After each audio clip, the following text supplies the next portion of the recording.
Welcome to Cognitive Liberty. I'm your host, Clyde Lewis.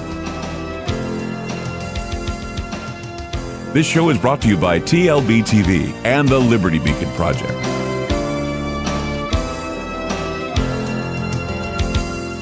Hi, everybody. I'm Clyde Lewis, host of Cognitive Liberty, and you're watching this video podcast on the Liberty Beacon TV network. And we're very, very happy to be here today with someone who I think you'll want to hear from. The reason why is because of some innovation that, all the time, most of the time when I do my shows, my other show, which is Ground Zero, I always try to bring new ideas and try to bring them to fruition and expose those who are bringing forward ideas that are benefiting everyone. And my guest today is Daniel Louis Crumpton, who is an author, producer, and also a spokesperson for something called CannaSense. And I think it's important that we bring this message to the people. Right now is a time where we're living in a time of propaganda. And a lot of the propaganda is about drugs and about opiates and about the opiate epidemic, people overdosing on opiates, people getting bad opiates, fentanyl. And I think what's wrong with that is that this is part of a culling process where, big pharma is actually poisoning the population, and those who wind up becoming addicted to these medications, they end up dying, and there's no help for them. If they can't afford rehab, there's no help. And that's why I think it's very important that CannaSense is here. But first of all, Daniel, I'm talking about CannaSense, but I would like for you to kind of explain a little bit what this is all about and why it's such a great idea. Yeah, no worries, man. Thanks for having me on Cognitive Liberty. I like the name of the show and the concept of it. But, every time I talk to you, I got to mention that whenever your name comes up or your show comes on the radio, it always takes me back to my early 20s when I was working at a place called Media Play, having to shrink wrap The Dark Side of the Moon with The Wizard of Oz. Who figured this out? Who's responsible for me having to do this? But that set me on a path in my life. That thought that the synchronicity thing, and who would have thought would be talking now years later? Because I appreciate that. I try to keep a low profile with that, but whenever somebody asks, I tell them how it all started and why how I was involved with this and how it went from Boston to the entire world. You just don't. Synchronicity has been something that I've been doing, syncing songs, syncing movies. But I think synchronicity also happens with people, and it happens with those I meet. And you're one of those synchronicities in my life that the response to what you're involved with, Daniel, was overwhelming when we first talked about it. And I couldn't believe how many people out there are in pain and they need things to help them get through the day. So I really appreciate what you said, but I really think you're the guy right now. You're the man. You're the star. I need to I'm just so excited for what you're involved with. Go ahead. I can't keep it in, but you have to tell everybody. Well, with the synchronicity and the exponentiation of, I guess, somehow over the years, us feeding off of each other. After I did Ground Zero with CannaSense, you have to understand, CannaSense was laying kind of low for like 2 years. They were operating, and it was kind of a mystery. Look, we found a way through existing legislation to get people who were in need medication lawfully and legally, and we didn't understand why it didn't blow up. And it was just the alignment of the stars. It had to be the right people with the right mindset, all coming together with their resources to get it out there. And of course, after Ground Zero, we had a massive influx. And it wasn't just Ground Zero. It was a collaborative work of a lot of people in the collective to make them aware that, hey, there is a way for you to pursue cannabis as a medicine in opposition to big pharma and all these opioids and things like that are just killing people left and right. So it caused a massive influx. And CannaSense is a small outfit. It's getting bigger, so we had to adjust. But you're absolutely right, man. I'm on the phone or on email or on Facebook Messenger or on Skype with people every single day, Clyde. And I'm telling you, my involvement with CannaSense is emotionally tolling. It has its ups and its downs. You hear people, I mean, you're on the phone crying with people every day who say, "You saved my life. You know, you helped me have hope again." Uh, and then you're also on the phone, you know, laughing with people who said, you know, for 20, 30 years, now I don't have this pain in my hand, in my hip, in my side, or I can keep food down, or my mom who has terminal cancer, and she at least is being alleviated of pain. And so when we look at this, and people like you and me and your audience and everything, we don't have to be convinced that cannabis is a medicine. You know, we're already there. We know that. And so what I think that is incumbent upon us is we're at a point in human history, in American history, where a change can be made in a nonviolent way to where with the whole idea of liberty. Let me sidetrack. I'm a Virgo, so I go around the lake. You got to forgive me. I understand. I'm a pitiful Pisces. I know how it is to be sensitive. Try to have a tough veneer, and it really sucks sometimes. Yeah. So it's like with decriminalization of cannabis, we're approaching cannabis. Up until CannaSense came along, it's been a vice in our thinking that we are David versus Goliath, and that we have to. It's going to be a huge uphill struggle in order to see some type of rational, logical application of cannabis in this country. And it seems almost like an insurmountable mountain. But after CannaSense came along and they brought me in and they connected these dots in legislation that already exists, it caused a shift in thinking in not only my mind, but in everybody else's mind who's been hearing about CannaSense. And it's that, wait a second, we don't have to do a top-down refit of the legal structure to get access to medicine and get others access to medicine. We don't have to do that. We don't have to have things branded a certain way in open court of law. And like, you know, we tried to do this the other day, and what I was trying to say was freedom and liberty, they don't ever really go away. The ideals and the principles that are in the Constitution, we don't have to win them back. We just have to dust them off. So it's when you start to look at it that way, and you understand that the founding fathers knew that eventually we were going to reach a point where over legislation was going to try to choke the republic.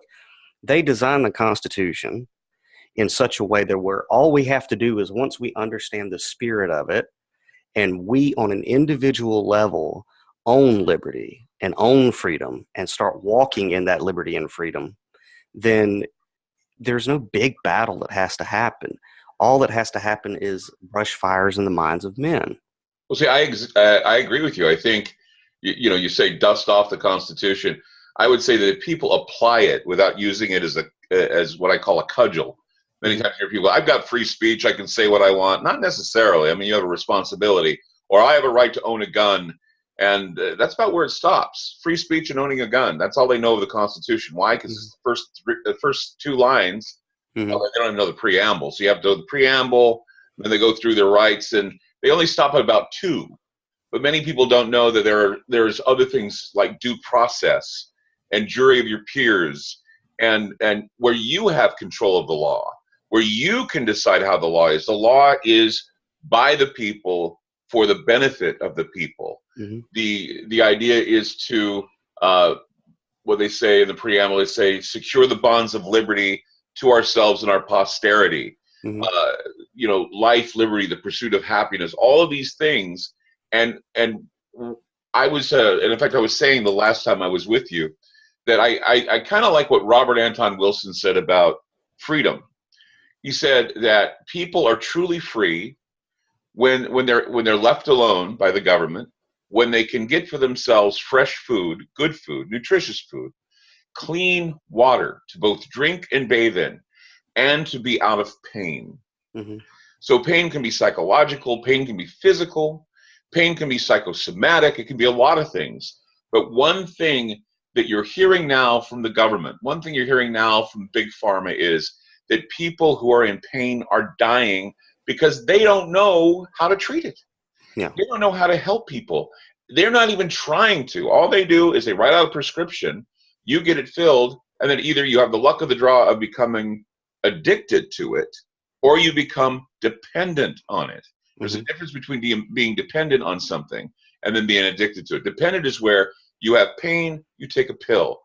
Addiction is when you have pain, it goes away, and you keep taking the pills because your body feels that it's going to die if it doesn't have those. And eventually it does die because it can't be satiated.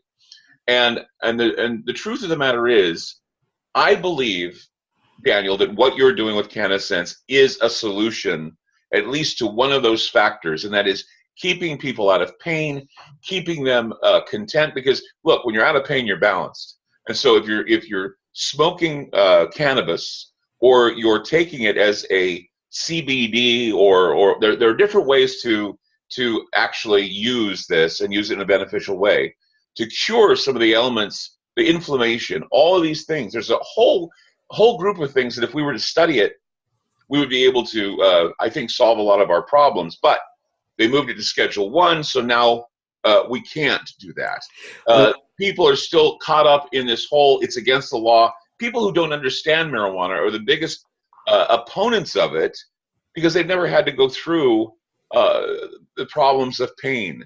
And it's funny because when we did the show at first on Ground Zero, people who listened to you who wouldn't normally even consider using marijuana as an alternative to opiates are more intrigued by it and are realizing the benefit of what this is, and the benefit of how they don't have to worry about being under the iron fist of the law when the laws themselves are crumbling and the drug war is a failure.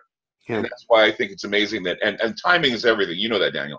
Timing is everything, and the timing of this couldn't be any more better. It's just amazing how the pieces all fit together. Well, ironically enough, I rarely get to read fiction for fun anymore, but I'm reading a novel, a vampire novel, and the whole crisis in this vampire novel is they said no society or organization based in secrecy can survive the internet age. Right. And it's ironic that we're talking about blood drinkers, who are afraid of the internet age, because we're in an age where nothing can really be concealed or hidden anymore. And when you talk about cannabis as a medicine, the Declaration of Independence says the pursuit of life, liberty, and happiness. And a part of your happiness is your well-being. And I'm sorry, but after 9/11, we are all, as a society, traumatized. All of us are traumatized. We haven't had a chance to heal. And that's another thing that I worry about, because when you look at trauma, I mean, if you were to analyze trauma from a psychological standpoint, they tell you that first with trauma, you're shocked. Then you're in denial. Then you get angry. And then eventually you have to realize that it's saving you, or having to save yourself from going off the deep end. We now in this country have gone through, or we haven't really gone through the healing process after 9/11. And that is why we're troubled, we're traumatized, and we look at each other as the enemy, because we blame each other. We're blaming each other for the trauma that we've had. And the biggest problem in the healing process is the government. They think that it can be business as usual after an entire country suffers trauma. It can't. And I think this division we're having, the feeling, the victim, the cottage industry of victimhood is a threat to our cognitive liberty. The idea that your mind, freedom is a state of mind. And if your mind is troubled, you're not free. And that's why your state of mind needs to change. Your cognitive liberty needs to be addressed, because the minute they start messing with your head, the minute they start, taking away your ability to get rid of pain, it's when I draw the line and I say, look, I don't want to go through my days being in pain, and I will do anything in my power that's safe to get the pain to be taken away, whether it be physical therapy, whether it be, using CBDs from marijuana or from cannabis, or smoking it, or whatever I need to do to get out of that pain. I will do it. Right. And the law is not going to stop me from doing something that's not harming anyone. Well, thankfully, and like with CannaSense, after I did Ground Zero with you, and we had this overwhelming interest in CannaSense and people who wanted to become a member of the collective. Obviously, when I explained last time that CannaSense is operating through what they call the trifecta, the Compassionate Use Act of '96, telemedicine, and the Reciprocity Clause. On my website, downloadedcontent.com, I've tried to make it as easy to enroll and understand, because what people need to understand about CannaSense is it's not just about getting you access to your medicine. It's about getting you the principles of freedom and liberty.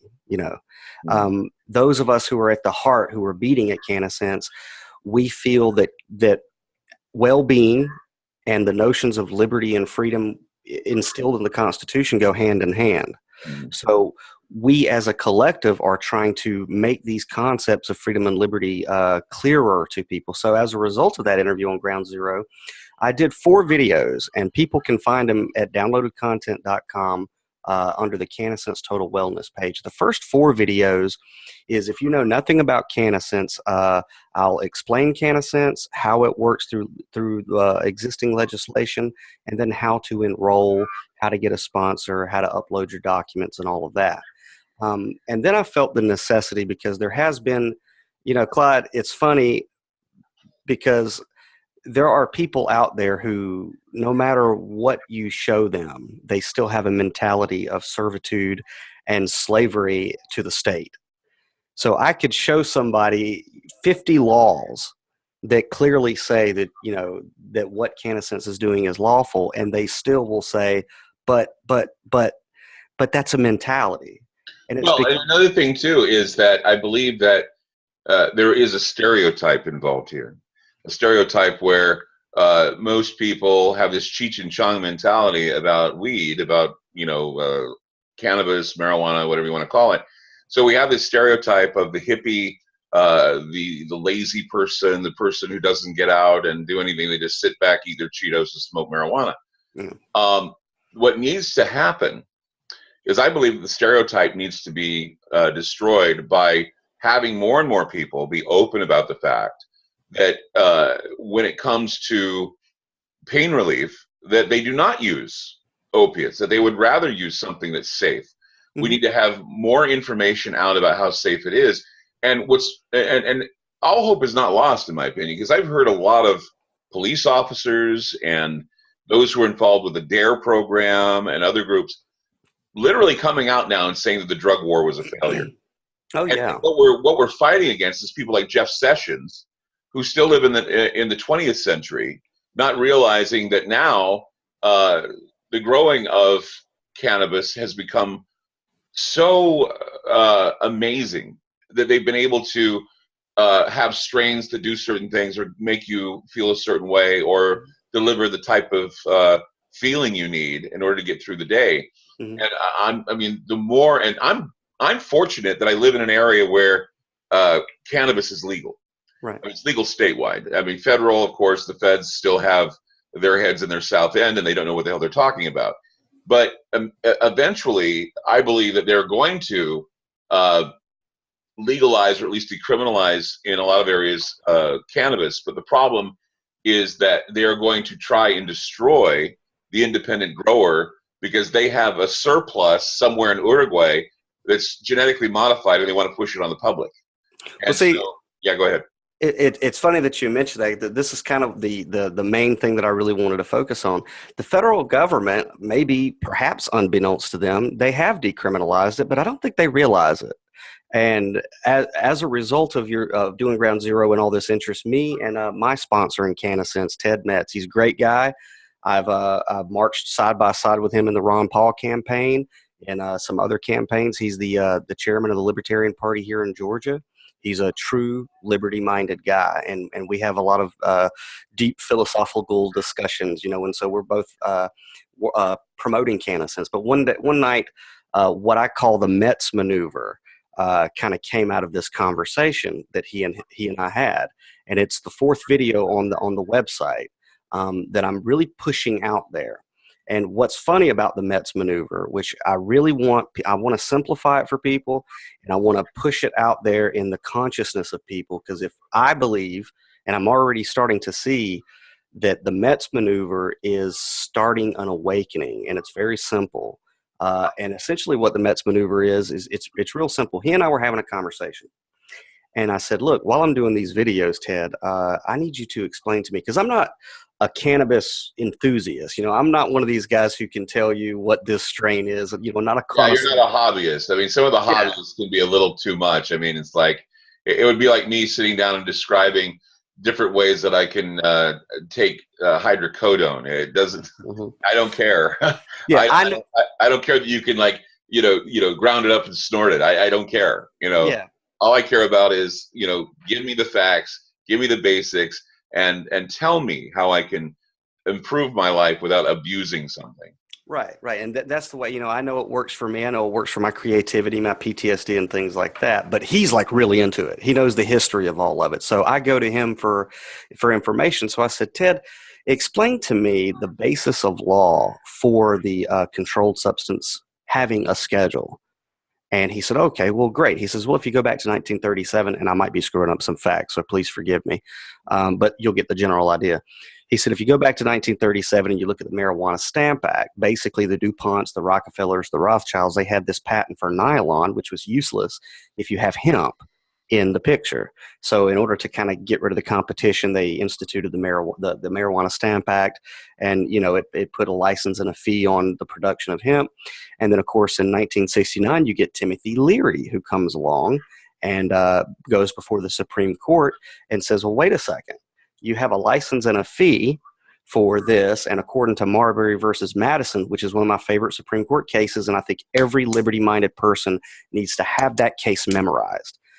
Marbury versus Madison is the go-to ruling in your bat belt if you're going to be going up against unconstitutional legislation, because essentially what it says is any law that is written that contradicts the Constitution, even if one part of that law is unconstitutional, the entire law is null and void of law. It has no power to enforce.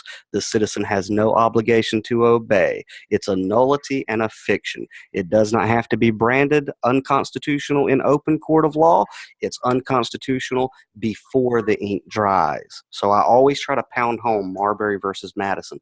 And that's what Timothy Leary used to have the Marijuana Stamp Act knocked out. Well, of course, the powers that be were in a mad scramble. We got to get a hold of this cannabis, So they, based on racist, I mean, the whole marijuana thing is based off of racism anyway. We know that. Of course. In fact, you forgot one important part of history, and that is the lumber trade, and also William Randolph Hearst, who was probably one of the most significant figures in the vilifying, if you will, of marijuana or of cannabis, because he would put out the propaganda that it was bad. In fact, they named it marijuana because they wanted to associate it with Latinos, because of the, Latinos have always been the scourge, I guess. Even today, we're talking about immigration in a way that, once again, we scourge people because they're suspicious brown people, I guess. These are the things that have been done in the past, and it's all because of the fact that big money makers were seeing a loss, and that is why that's another reason why it's being vilified now, is because big pharma wants to addict everyone to their medications, and then they'll provide another panacea that will certainly help them again. So more drugs on the market to get you off opiates. It's a never-ending vicious cycle. First, they kill off a bunch of people and basically use it as an example. And then they turn around and say, you don't want to die, do you? Well, here's a way to get off opiates. We have a new drug on the market ready to go that is going to satiate. And see, that's another thing, too. I did a show about kratom, which many of us who know people who are trying to get off opiates, they use kratom. They were going to Schedule I kratom and make it illegal. And that's the thing, is it's not, it's a sort of a form of tea leaf.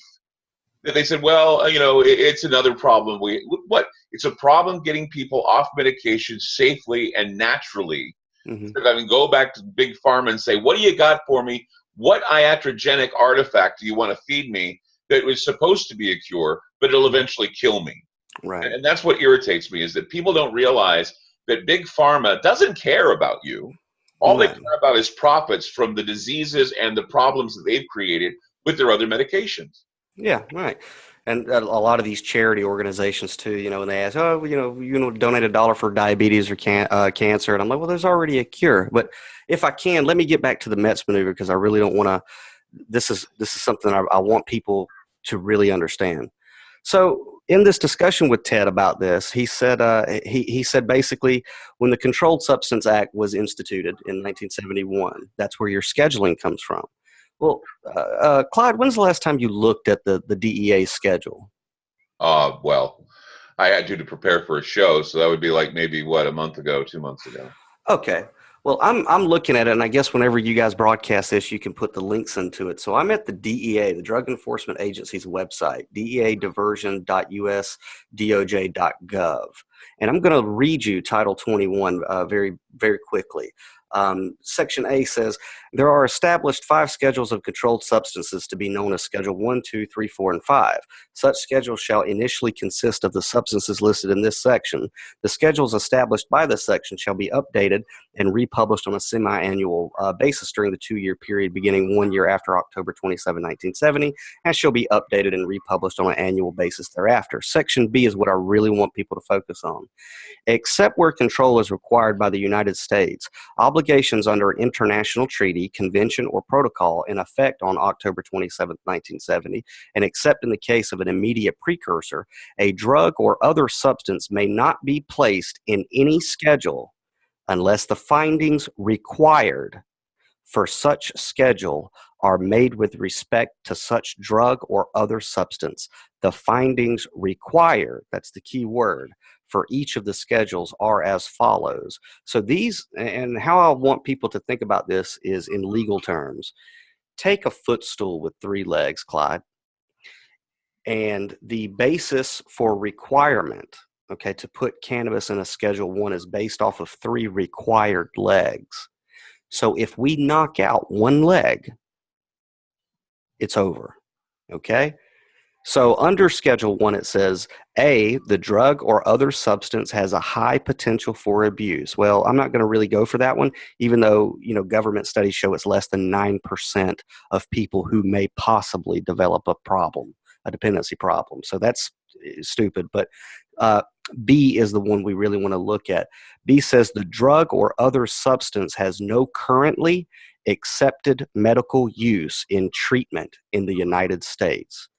Now, that is the leg that if we knock that leg out, the Schedule 1 of cannabis is gone, and we don't have to wait for them. So after Ted had me read that, he said, and I know you probably know about U.S. Patent 6630507. You're familiar with that patent? Well, remind me. I know a lot of them, but remind me what that one's about. It's the United States Health and Human Services filed in 2001 with the government for a patent on cannabis as an antioxidant and a neuroprotectant. So, yeah, I remember that. And that's the thing, is that they ignore that completely. And another thing too about Schedule 1, when you put a drug in, or you put a substance in a Schedule 1 category, what you lose is you lose federal funding to examine the benefits and the pros and cons of using the substance. Mm-hmm. So they can go ahead and say all they want that it's dangerous. They can say it's bad, and they can have people who are their own paid scientists to write out their own scientific analysis that fits their criteria. And that's the problem, is if we can at least get it off Schedule 1 status to provide ways by which you have colleges and you have groups and individuals that can get grant money to actually study it and give us, the truth. And that includes the truth on both sides, because as you said earlier, there are people out there that are hobbyists that will just swear by everything, that it's a cure for this, it's a cure for that, it's the miracle cure. And the thing is there's nothing provided in I guess you could call it an official form, and I hate saying that because I don't want my government to be the official word on anything. I mean, look what they're doing with Monsanto and global warming and all this other nonsense. I would like to have a non-political, nonpartisan view, and one where the technocracy isn't trying to take down people who use a substance that's benefiting them. Well, I'm glad you brought that up. That we have a problem with, I believe. The technocracy is what's destroying our ability to help ourselves and to be healthy. Well, I'm glad you brought that up because in conjunction with that patent, April of this year, if you go to cancer.gov, so this is your federal government. If you go to cancer.gov/about cancer and you look up cannabis and cannabinoids, they've updated cannabis, the National Cancer Institute and the National Institute of Health. And amongst many of the updates that they've showed proof of, let's see, I'm going to scroll halfway down the page here. They actually admit that cannabis has been shown to kill cancer cells in the laboratory, and there are links to the studies. So we have the federal government with the patent and with their own research and on their own website stating unequivocally that now cannabis does have known medical uses. Now, well, I say that's the thing is without without the test, we can't find out what part of cannabis is curing cancer. What part of cannabis gets rid of what they call inflammatory cytokines. See, that's one of the reasons why our country is depressed, because we're suffering. We live in a toxic environment, Daniel, and that's we live in a toxic environment, so our body responds to the toxicity in a form of what are called inflammatory cytokines. And so when the body is inflamed and when it's swollen half the time, we swell, we retain water, we do all these things, and Americans don't really know that it's happening to them. It's one of the reasons why we're obese. It's one of the reasons why all these things are happening to us, because we don't realize that our body is reacting to the toxic environment. And so if we find out whether it's the THC, the CBD, or some other process that's creating this anti-inflammation, then we know what part of the plant or what part of it we can synthesize or otherwise create that would benefit people with cancer, that would help them. I mean, I know that, when I had cancer, I was able to use it, and it did help me feel better about eating and help me feel better about the pain. In fact, it was far more effective than the Dilaudid they gave me to take. And because someone came by and said, try this, and I'm serious. I was taking Dilaudid, and I could still feel the pain throughout my stomach because, of course, they cut in to get the kidneys and fix them. But when I had the cannabis, all that was gone. I wasn't like, how when you become deliriously high if you get a lot in your system. I was not deliriously high. I was functional. I could do the things I wasn't able to do before. And so the stereotype of everybody on pot's going to be high, everybody on pot can't drive, everybody on pot. I mean, people take opioids. They take like maybe 2 or 3 a day, or 2 or 3 an hour, every 3 hours, 4 hours, okay? And they're driving a vehicle. But does anybody bring that up? No. If somebody's on some other, even Benadryl, okay? You could take Benadryl for an allergy. It could be enough to make you, your response time in a vehicle slower. And yet, but the stigma here is, and I've heard other conservative talk show hosts and others who can't stand the thought of people smoking marijuana saying things like, well, of course, the increase of people driving under the influence of this drug is going to, well, why don't they ever address the idea that I know this for a fact, 60% of people on the roads today are either drunk or they're on some sort of opiate or on some other drug that limits their ability to respond in traffic. And so if people are smoking marijuana, I mean, that's why the big myth is, well, people are going to be driving under the influence. If everybody's under the influence of something when they're behind the wheel of a vehicle. And that's what's terrifying. They don't want to tell you that, but they want to make an example and a stereotype out of those who use cannabis. And that's yes. Sure. And when you have a for-profit industrial prison system in this country that has a vested interest in putting people in cages for victimless crimes, they're not going to be so readily eager to admit that, these things are just facts. But what I would propose, I mean, and whenever me and Ted were talking about this, and especially the National Institute of Health coming out and listing medical uses, he said, do you understand that now if a law enforcement officer or some type of an authority tells you that cannabis is a Schedule 1, that's a fraudulent statement, because one of the requirements is it has no known medical uses. But here we have the federal government on 2 occasions buying a patent and admitting that it does now have known medical uses. So to say that cannabis is a Schedule 1 is fraudulent. And so when this epiphany kind of hit me, I call it the Mets maneuver. And in my opinion, approaching things from this point of view, like Marbury versus Madison, which is we don't have to wait for the DEA to get their schedule correct.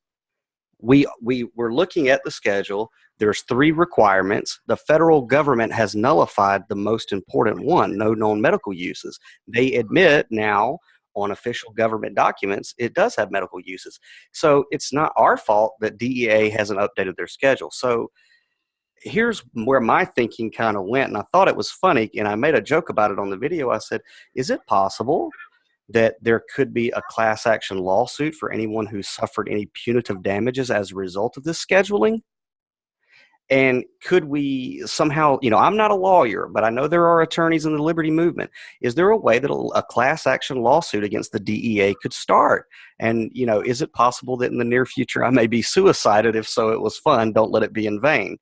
And I put that out there, and I think it's great because to me, I mean, I live at the law of the land. You know what I'm saying? To me, this makes sense. You know what you have to do is you have to find a lawyer who's willing to create the class action lawsuit on behalf of people of color, because there's an inordinate amount of people in jails who have possession of cannabis who are black, who are Latino, and we're in this myriad of racist dialogue where it's the unequal factor. There are black people that demand action and they demand rights and they demand this because the police have inordinately harassed them or made them feel inferior.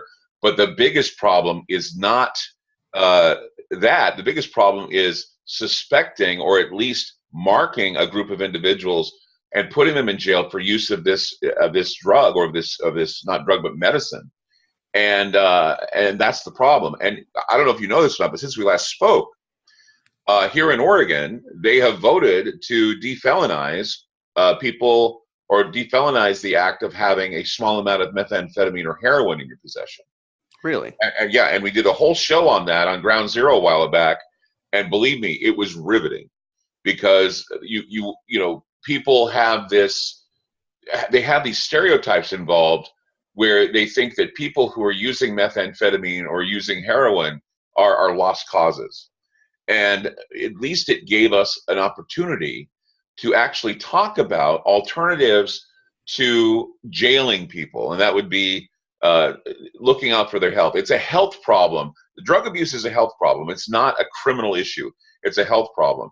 And once again, we go back to the answer to all things, and that is if people had an alternative like marijuana or cannabis, and the other alternative too, back to the cognitive liberty thing, the other alternative is something called the lack of bonding, the lack of having understanding with someone else, the lack of love, the lack of oxytocin, which is they call the love chemical. Yeah. Where you can pet a cat and get an oxytocin high. Yeah. You can hug someone and get an oxytocin high, and that's one of the things about cannabis is it gives you that oxytocin feeling, and I don't see a problem with us all using oxytocin to feel better and happier.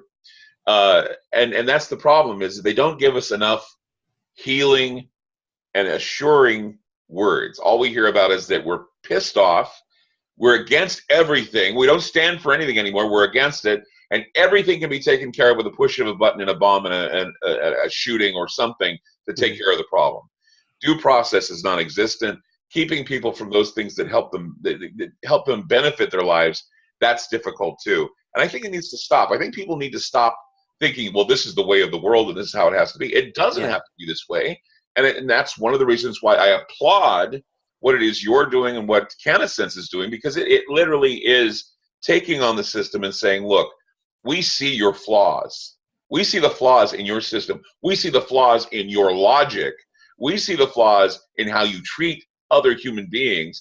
And you need to start thinking about a future where people are more capable of doing things because of the fact they're out of pain and because all of the physical handicaps they have been tranquilized. Right. And that would make for a better system altogether. Yeah, and it's amazing to me. CannaSense is bringing together the right type of people, And, like after I put those videos out and I coined the Mets maneuver and kind of put the idea out there that we should be proactive with this, and we should, start some type of through the law, start some type of a class action lawsuit on this scheduling thing.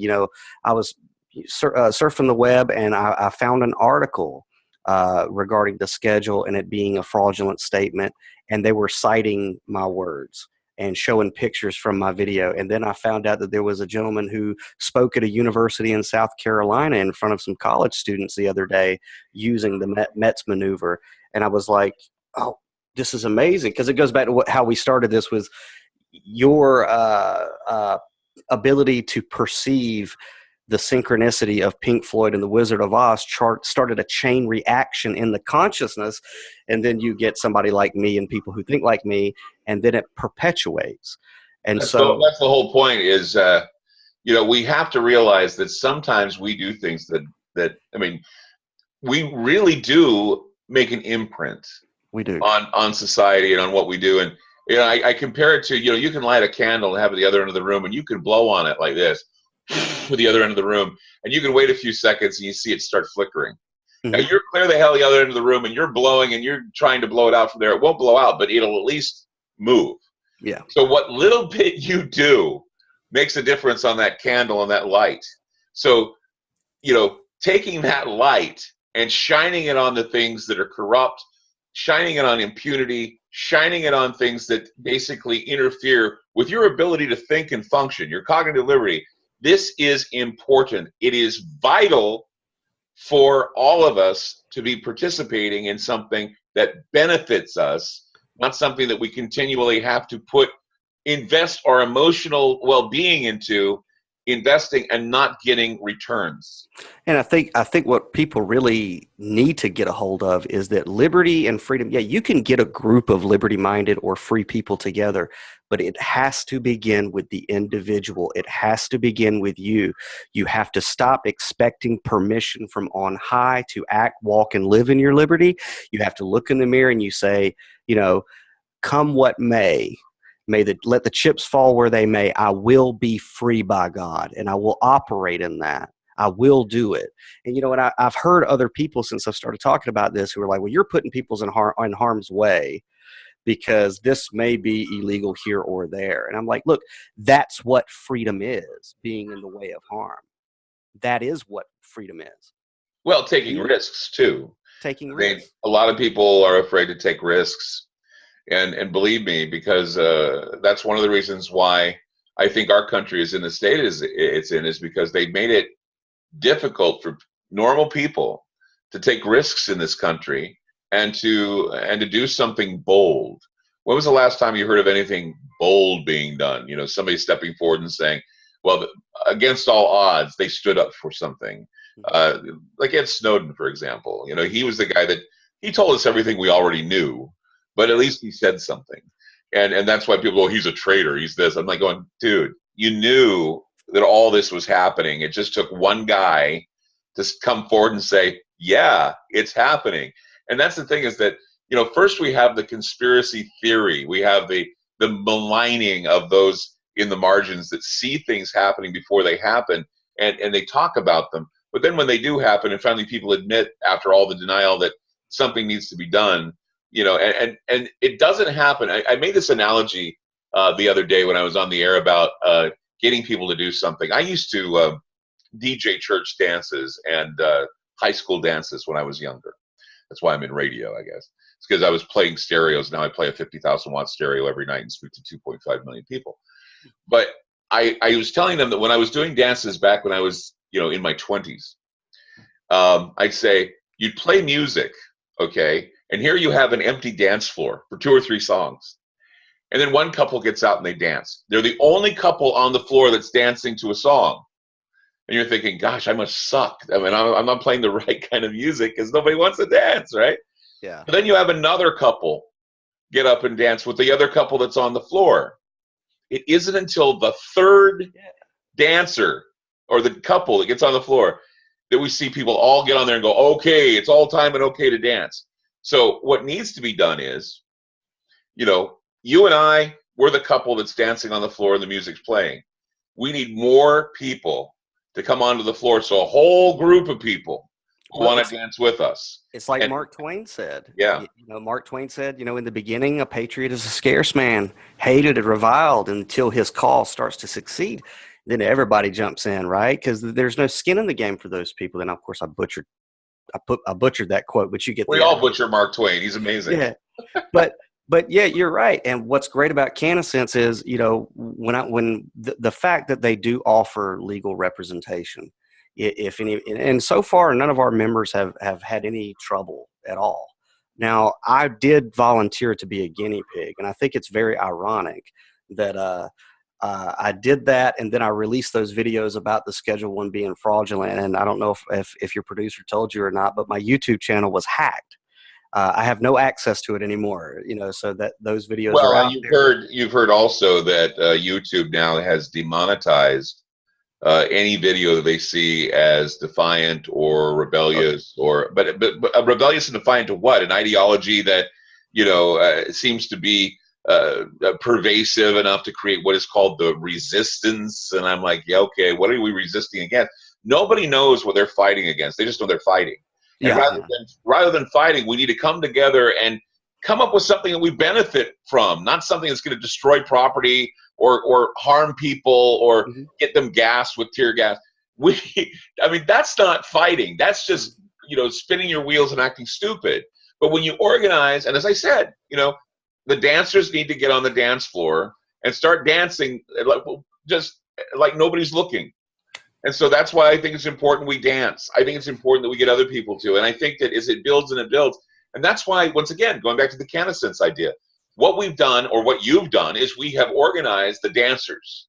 And people, once they see that other people, and I remember when I did the show with you, Daniel, in the beginning, I had so many people, even people that I was so surprised that they were into what you had to talk about.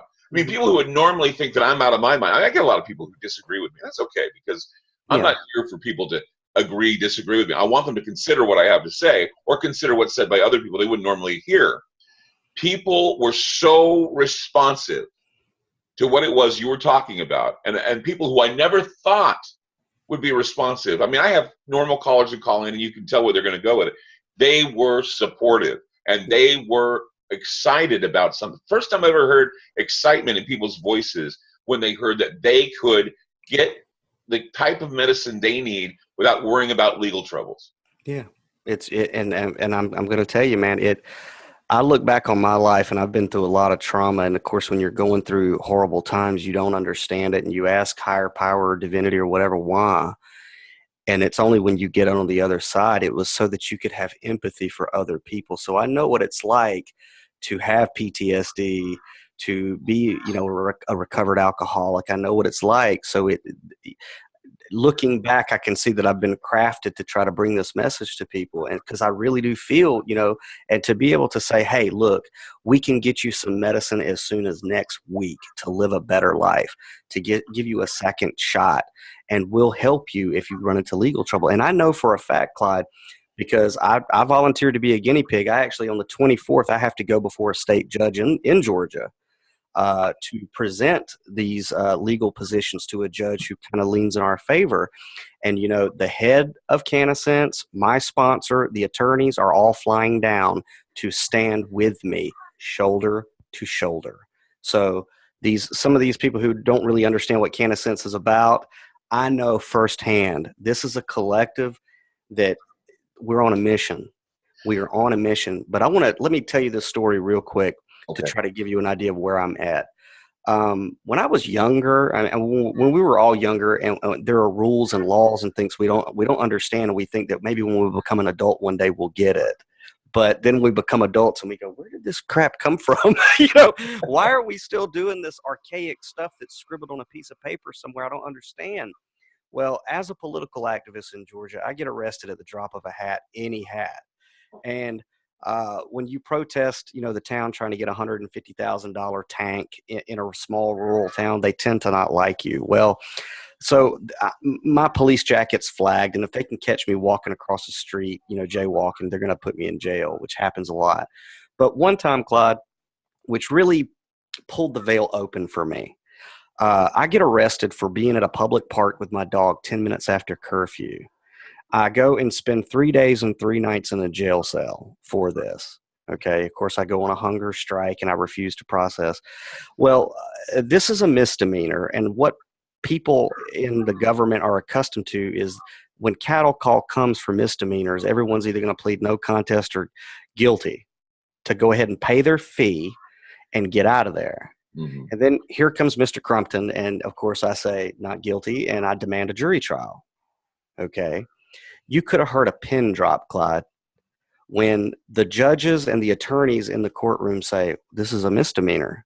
And I go, yeah, well, we don't think that you get a jury trial for this.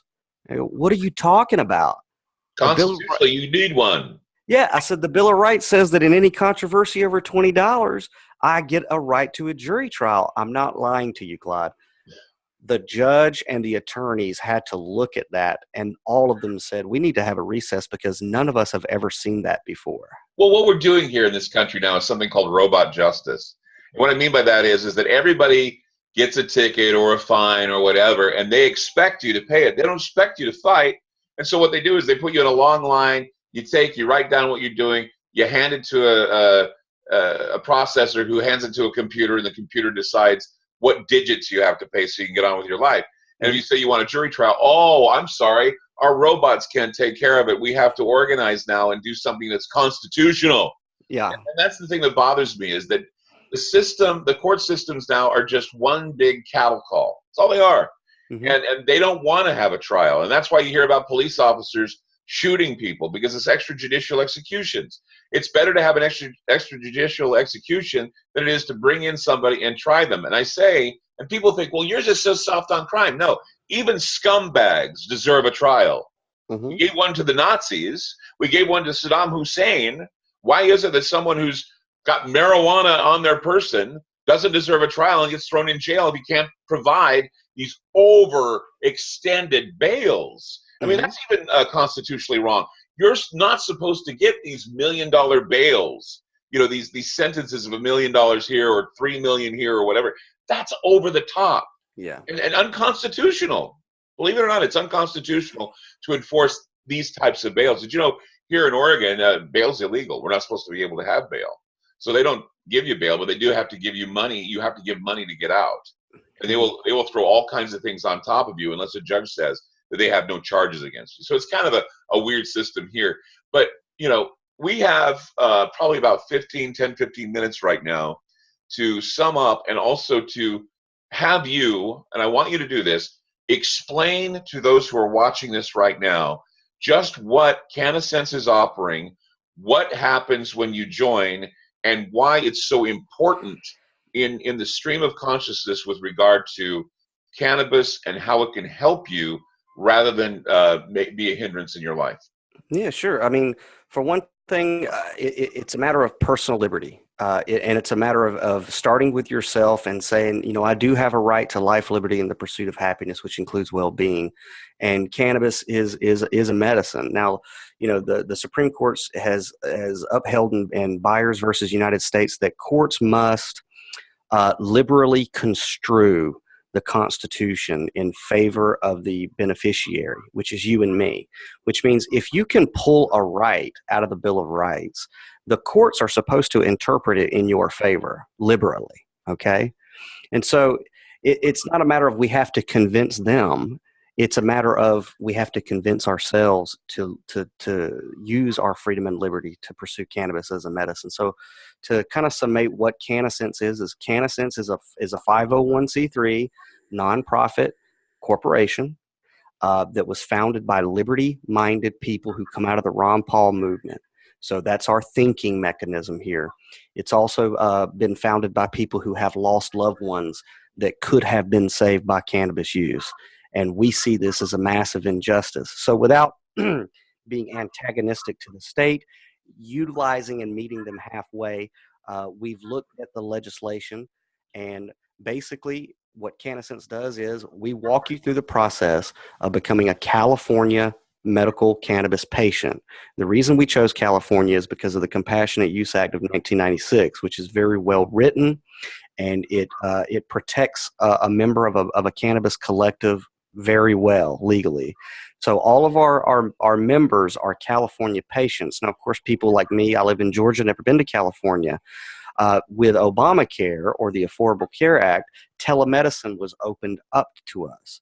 So like me, I'm a caregiver. What I do is I walk you through the process of setting up an appointment with a doctor in California via the internet. And according to the law, it's just as lawful as if you are physically in California. I was just, in fact, to add to that, I was curious about this idea of telemedicine. Mm-hmm. And if you listen to some late night radio shows, there is a new group now that does telemedicine where a doctor can examine you via Skype, where you put yourself on video and you can show them what's wrong with you. And legally, they can prescribe medication for you, write you out a script, and basically you can take it to your pharmacy. So this is something that is, it was like back in the day when they first had online schools. Mm-hmm. I worked at an online college for a while. I was an admissions advisor at an online college. I did it because I thought online school would be the wave of the future. And it certainly is, because now they have homeschooling online where kids can attend for free and learn online. So the idea of an online doctor, that was unheard of. And people say, no, it's now becoming a widespread phenomena of telemedicine, where simple things, and the doctor will probably say to you as well, I can't take care of you over the internet. You got to go to a hospital. Of course, that's important. But if they can do simple things like prescribe cannabis, that's still legal because it's done. Yeah. Telemedicine is legal. It is. Yeah. And I'm not going to, for the sake of privacy, I won't say who, but a mutual friend of all of ours recently went through this process, and they were just in awe. They said that was incredibly easy and convenient and fast. And I said, that's it. Welcome to the new age, brother. And so, once you get your medical recommendation, your caretaker, which if people choose me to be the caretaker, or whoever they choose, I do say choose wisely. The videos on my website will explain all that. Once you're a lawful California patient, you upload your documents to CannaSense and you join our collective. You get access to clean cannabis in any form that you need it.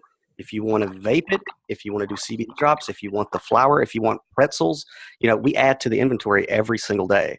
So there's a myriad of different ways for people to partake of their medicine. This is not about getting high. This is not about smoking pot. This is about finding what works for you so you could function, man, so you can live a productive life. And when you're a part of the collective, if you choose to do like me and several others and spread this message, you do get compensated. You'll get a little bit of compensation. It's tax-free because this is all volunteer work. But I'm going to tell you the rewards of being with CannaSense.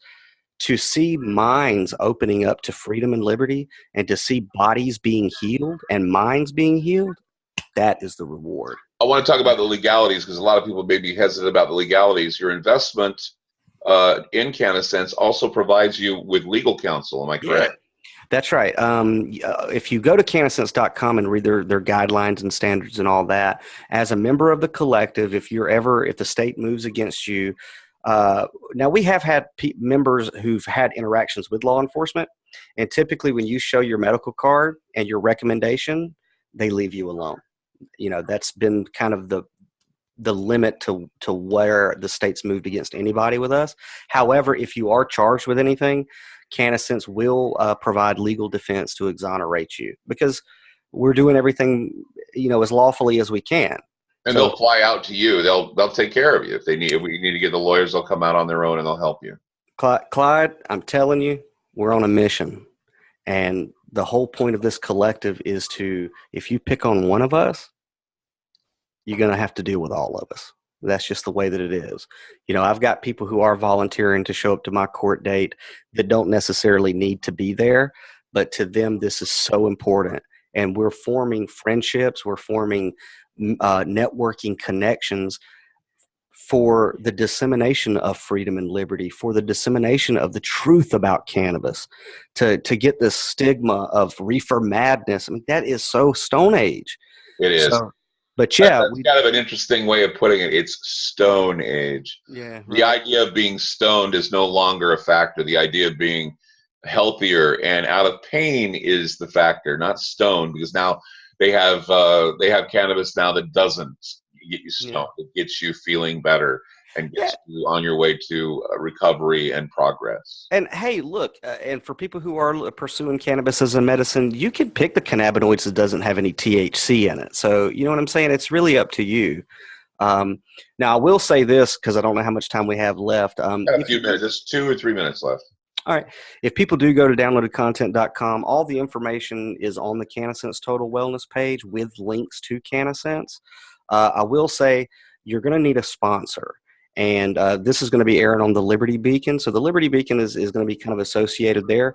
If by chance my name or number is locked into the sponsor field, it is going to ask you for a secondary sponsor. Put the Liberty Beacon in there. And that'll, that you'll be properly channeled in my network. So sooner or later, those patients will be able to have access to me. I am working on some stuff. Will be the Liberty Beacon then. Okay. Yeah, there'll be 2 fields, and one, they can put the Liberty Beacon in both, but if it is pre-locked, it says 663, which is my number. The secondary field asks you again who your sponsor is, and they can just type in the Liberty Beacon, and they'll be shunted underneath my network. I am working on some stuff with my website to be able to communicate with my collective at the drop of a hat to get information out to people as quick as I can. But it's all self-explanatory on those videos. And if they go to the site and they want me or somebody in my collective to contact them, they can put their information in, phone number, email, whatever, and we'll answer all your questions to the best of our ability. We'll walk you through the process. A lot of my patients are elderly, so we have to help them, and we do. We don't mind. I just say, please be patient, because you can imagine how many people are coming to us. So if we don't answer your email or give you a call within 2 or 3 days, please be patient. We will get to you.